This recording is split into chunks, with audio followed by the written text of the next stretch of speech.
بسم اللہ الرحمن الرحیم الحمد للہ والصلاۃ علی اہلہا اما بعد۔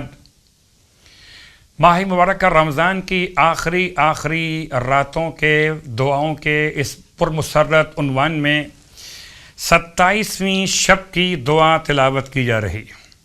بسم اللہ الرحمن الرحیم اللہم انی اسألک واقسم علیک بکل اسم ہوا لک سماک بہ احد من خلقک واستأثرت بہ فی علم الغیب عندک واسألک باسمک الاعظم الذی حق علیک ان تجیب من دعاک بہ ان تصلی علی محمد وآل محمد وأن تسعدني في هذه الليلة سعادة لا أشقى بعدها أبدا يا أرحم الراحمين۔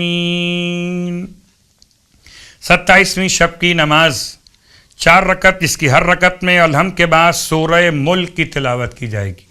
4 رکعت نماز، ہر رکعت میں الحمد کے بعد سورہ ملک کی تلاوت، 2 رکعت کر کے نماز۔ اور اگر سورہ ملک نہ پڑھ سکیں تو پھر 25 مرتبہ سورہ اخلاص کی تلاوت ہر رکعت میں، 4 رکعت نماز۔ مولا فرماتے ہیں اس نماز کے پڑھنے والے اور اس کے والدین کے گناہوں کو خداوند عالم معاف فرما دے گا۔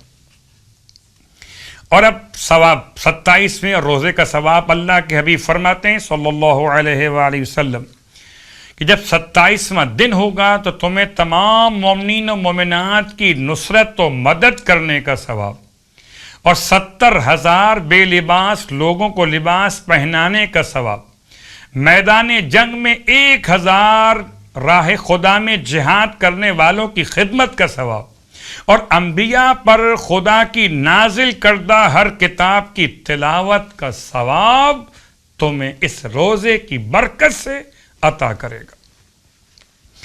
27ویں دن کے روزے کی دعا۔ بسم اللہ الرحمن الرحیم اللہم ارزقنی فیہ فضل لیلۃ القدر۔ یہ دعا پڑھتے ہوئے ذہن میں بات رکھیے کہ شب 27 میں بھی شب قدر کا احتمال اور اس کی مناسبت سے اعمال انجام دیے جانے میں کوئی حرج نہیں، اس لیے الفاظ دعا میں بات شامل ہوئی۔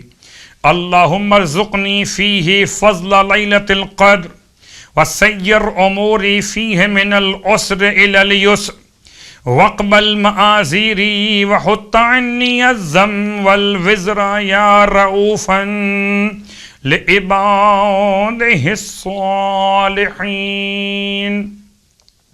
جیسے کہ اتحاد امت کے اعتبار سے 27ویں شب میں بھی شب قدر کے اعمال کا ایک حصہ انجام دینا انشاءاللہ شائستہ و مناسب تر ہے۔ البتہ اہل ایمان کے نزدیک زیادہ اہمیت 23ویں شب، اس کے بعد 21ویں شب، پھر 19ویں شب، شب قدر کی اہمیت کے اعتبار سے انشاءاللہ اعمال کی ذمہ داری۔ اس کے ساتھ ساتھ اب آپ کی خدمت میں نماز کا تحفہ، اور یہ نماز جو بیان کی جا رہی ہے یہ نماز 2 رکعت نماز برائے جہت عافیت کے طلب کرنے کی نماز اور اپنے حوائج کو پورا کروانے کی ایک اور نماز۔ کہتے ہیں کہ اس نماز کا طریقہ یہ کہ اول فجر روز یکشنبہ یعنی کہ اتوار کا دن اول فجر میں غسل کیجئے، صبح کی نماز پڑھیے وضو کے ساتھ اور بلا فاصلہ 2 رکعت نماز اور پڑھیے نماز حاجت، پھر دعا تلاوت کیجئے، دعائے یا من تحل بہ عقد المکارہ، صحیفہ سجادیہ کی دعا نمبر 54 تلاوت کیجئے، اور اسی انداز سے پھر روزے 2 شنبے یعنی پھر پیر کے دن اسی ترتیب سے صبح کی نماز کے بعد 2 رکعت نماز حاجت، اور پھر ہر روز اسی انداز سے اضافہ کرتے ہوئے یہاں تک کہ 14 دن تک آپ اس دعا کی تلاوت کریں گے۔ کون سی دعا؟ صحیفہ سجادیہ کی دعا۔ پہلے دن 1 مرتبہ، دوسرے دن 2 مرتبہ، پھر 3 مرتبہ، پھر 4 مرتبہ،